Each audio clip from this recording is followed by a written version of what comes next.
You are listening to Chef Life by Cottage Foods. Peace out.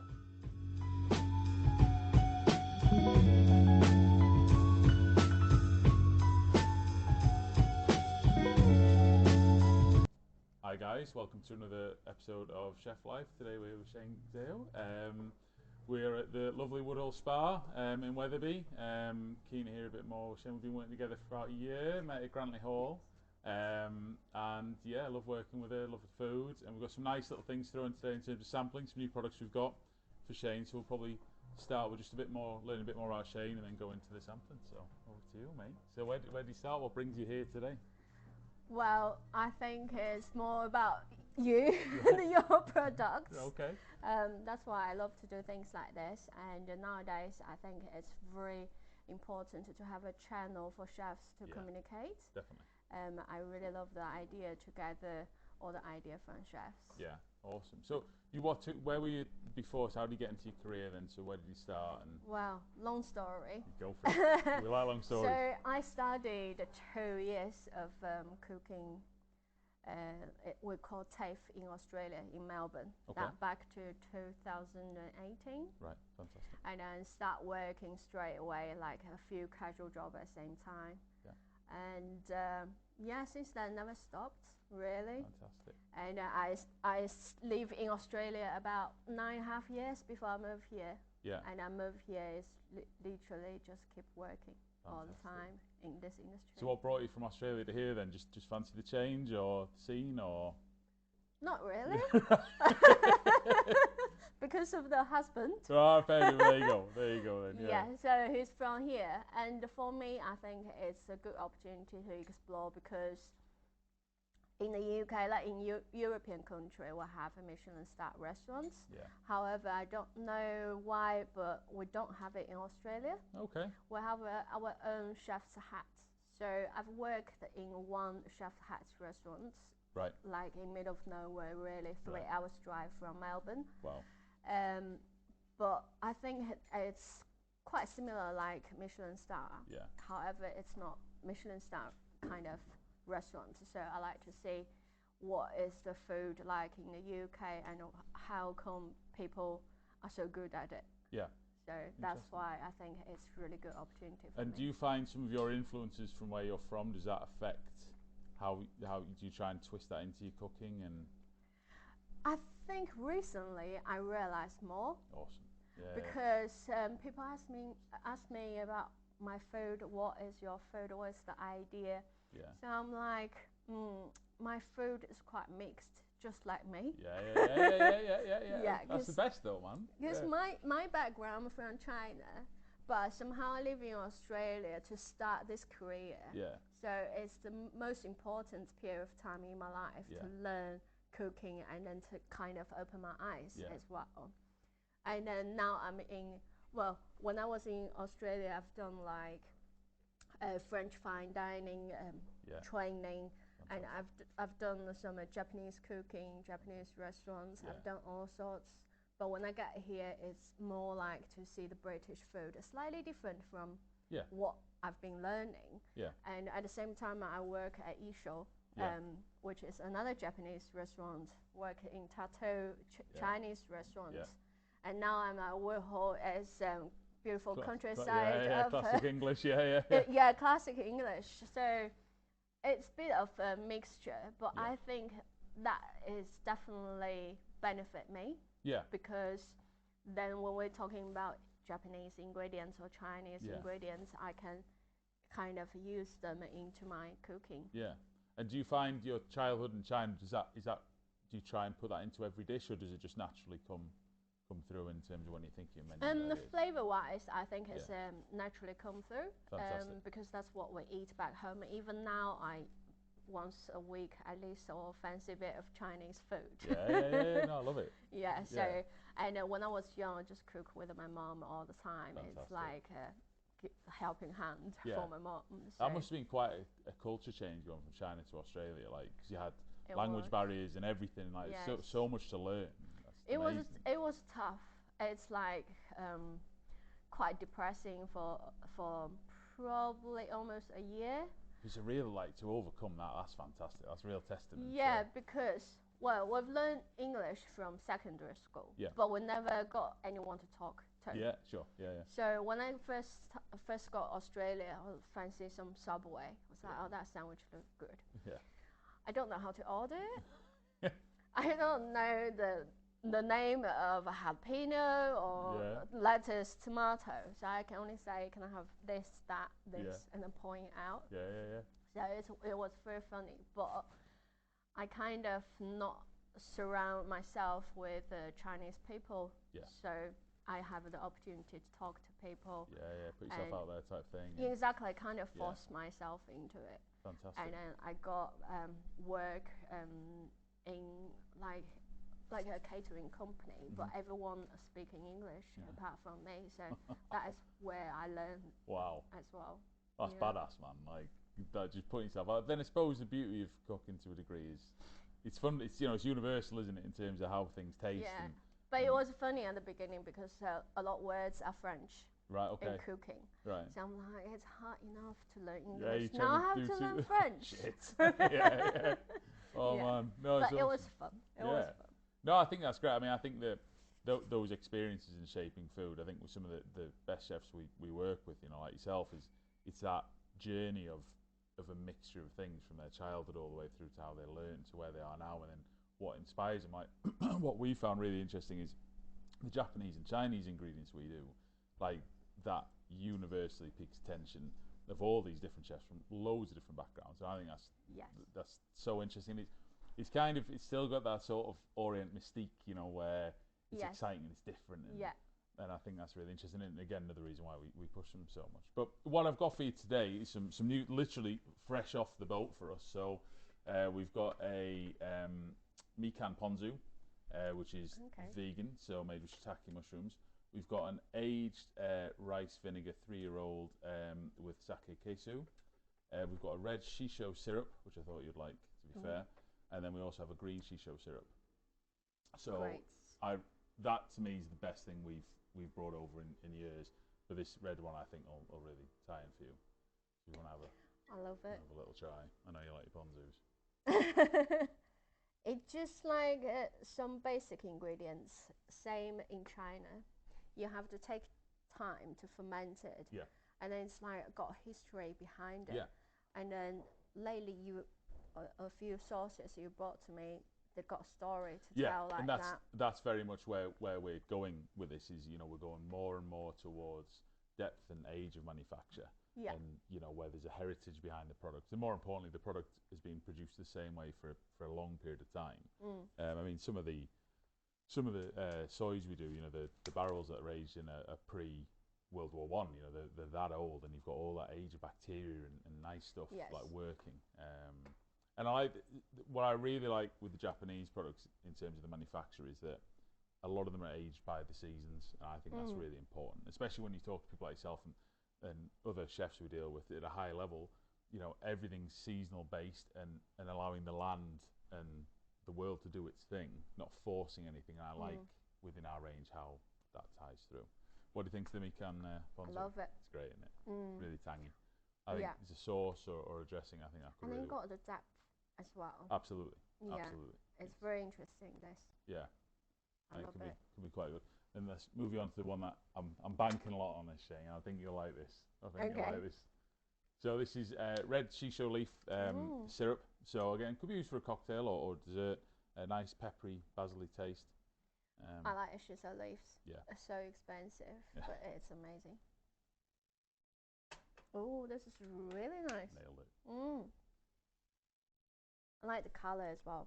Yeah. It's not that sweet. No, more peppery, balanced. Yeah. Yeah. Yeah. And then you can almost pickle stuff with it. Yeah, it's good. I think from a cocktail, a lot of these products always lend themselves to cocktails. We don't really market them towards cocktails, but I think it definitely lends itself to that or some sort of dessert. And the green one is quite interesting. So this is green shisho leaf, so a little bit stronger in taste, but I thought the red one would be more up your street. This smell more savoury, is that? Yeah. Right. Yeah, definitely. Yeah.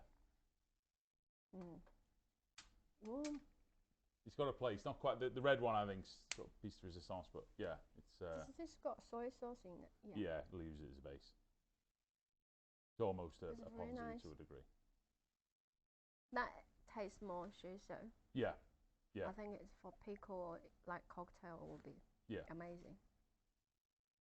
And this is really interesting. It's the first time we sort of messed with this company, but I think that's a really good product. So it's sake kesu aged red wine vinegar.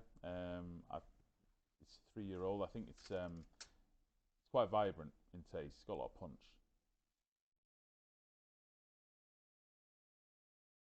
It looks like soy sauce. Yeah, I think everything does anything dark. Yeah.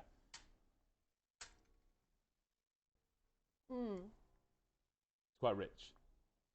But I like it. This is very close to the black vinegar from China. Yeah, absolutely, yeah.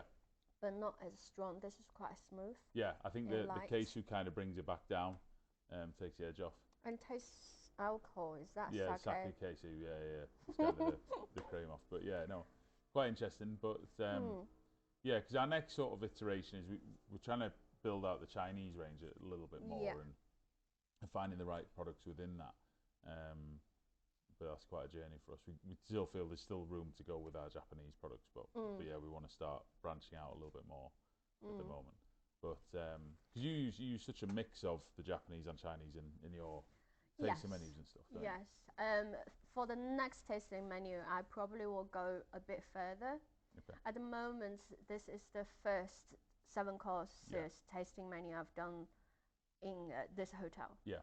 Because it's kind of, I need to learn if customer can accept those flavors. Yeah, absolutely. But what I learned is they love it. Yeah, of course. Yeah, the taste menu thing for us, even some of our smaller restaurants are starting to play with it. But I do think there's something around going out and it being an event, you know, like enjoying new flavors and little bites and that sort of tapas style to the next level. I think is definitely where consumers are going. And now I think I understand the customer a bit more, like to what degree they can accept the food. Yeah. Not like full Chinese flavor or Japanese flavor. Yeah. Still need to be very careful with raw fish sort of thing. Yeah, sure. But summer is coming. Hopefully they will learn a bit more. Yeah. So I think it's more about educate customers as well. Yeah. No.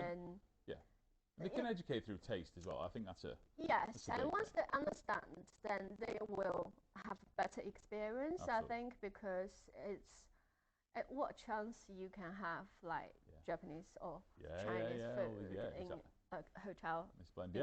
Such a nice setting as well. Yeah, in countryside. Are you looking for ingredients of provenance locally as well to go into those dishes? Are you looking for local producers and stuff? Yes. So at the moment on the menu, we already have a Yorkshire pork belly. Nice. And we'll have Yorkshire duck breast as well. Fantastic. And for this year, we have a project called Magic Project. Right. So what we're gonna do is we probably will have our own farm animals. Fantastic. And then slowly we can build up to have like milk from them or have meat. And we want to build up a farm shop just around that car park there. Yeah. And we're gonna have a secret garden down the garden, the Italian garden on the bottom. Yeah. Where people can get married there. But on the bottom we want to build up a chef's garden. Oh, lovely. So we can have some herbs. I think that's like Josh at Goldsborough Hall. Like he does something similar. I mean, they've similar sort of landscape in terms of size. But yeah, I think there's something really in that like you know you really managing that product from seed to nurture to grow to pick to dish. Yes, a lot of effort. Yeah. But I think it's definitely worth doing it. That is opportunity for us. Oh yeah, it sets you apart. Absolutely. Definitely. Because where else are you eating those food? You've grown it, you've hand reared it. You know that to me is. Yeah, exactly. Fantastic. And like cheese, I've been using. I'm gonna put on the menu that all English cheese. Nice. Yeah. Rather than French ones. Yeah. We probably will use very few imported cheese. Yeah. The rest are going to be English. And there's such Yorkshire, I find with cheese. I mean, cheese is an area we're building out, but there's so many good choices just locally around what you can get. Yes. And the flavour varieties and these small artisan producers, I feel cheese really lends itself to that. Yeah. Unfortunately, in Yorkshire, it's not many yet. Yeah. But in the UK, UK, we have a lot of amazing cheese. Yeah. A lot of small business, and then they I've heard they have to wait for the grass grown to certain length, and then they will let the cow out to eat the grass. Yeah. Okay. So it's very interesting. So Cool though, hopefully I can bring that story here as well this year. Yeah. So then customer will understand the produce. Yeah. And with this sitting here, I think people come to a country hotel, or that's what they want to eat as well. And there's something around the theatre of the story. Like I think again, Joshua Goldsworth does that really well. I feel, and in fairness, Lisa at Northcote, I think that theatre around where all the produce is coming from, and if you're growing it specifically here, and it's just a bit more for the diner and that whole experience, like you say, where they can immerse themselves in it. Yeah, definitely, and it's more eco-friendly. Absolutely, yeah. And people do care. Yeah. Where those produce from nowadays. Yeah.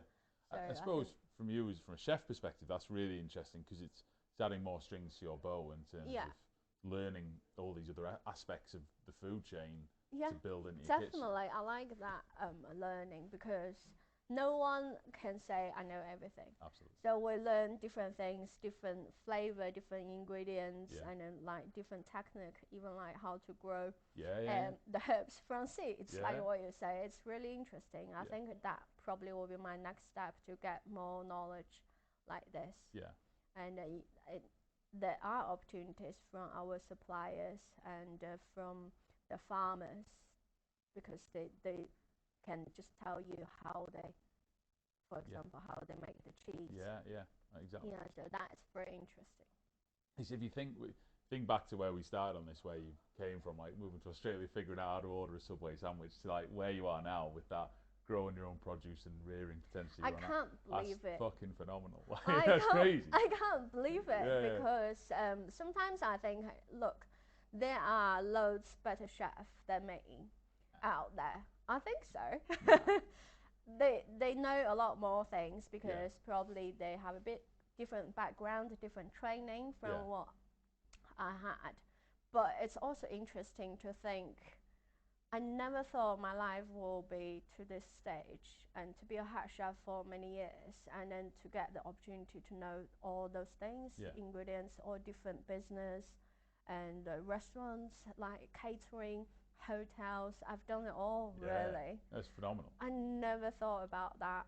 I just think like where that story of you were saying at the beginning with moving to Australia to now with the handwritten, like it's night and day, you know. It's like almost gone full circle in terms of where you. Yeah, I was doing sandwiches every day, cutting fruit platters every day. Jesus. 2019 to 2006, 18 and 19. Yeah. No, sorry, I got completely wrong. It's a 2008. Wow, but still that time frame's phenomenal. Like that in terms of that journey. Yeah, because I moved to Australia. That's 2008. Wow. Jesus I thought it was 18. I completely messed up my years. Don't worry. Yeah. So menu-wise, and so that's quite a big change, I suppose, implementing that in the kitchen, and your staff will have to learn a lot, a lot of new skills and stuff. And then, sort of flavour-wise, is there anything that where you're really wanting to get to? Anything eluding you flavour-wise that you're trying to work on to get, or? So the way I've been trained up is not to have 100 different flavour on the plate. So I like to have a very simple ingredients and then probably 2-3 different flavour on the plate. But I like to showcase the ingredients itself rather than put a lot of herbs or a lot of spices and then to the point you can't taste it. Yeah. So for my food, it's quite simple, I think, but which means everything needs to be really fresh and then to be handled very well. Yeah. Like from the Japanese cooking method, what I learned is the way to treat your ingredients. Yeah. And that is how I've been trained anyway. Yeah. It's not about I can do those flavors. I can just copy and paste a recipe. It's not about that. Yeah. Like, for example, when you fillet fish, the way you put a fillet is skin side up or down. It's completely changed the texture of that fish if you're doing sashimi. I did not know that. Okay. It is like sometimes if you can see, if you have a big fillet fish, salmon or cod, the flesh will kind of become flaky. Yeah. and the sinew kind of can't hold the flesh together. Okay. So that's where you will get really chewy fish. Right. Okay. Okay. Either it's too old or it's the way you even rest it. Okay. It will affect all the texture. So I kind of quite into those kind of things. Yeah, no, that's really interesting. I did not know that at all. Every day is cool. So just to take a bit more care to the ingredients. Yeah.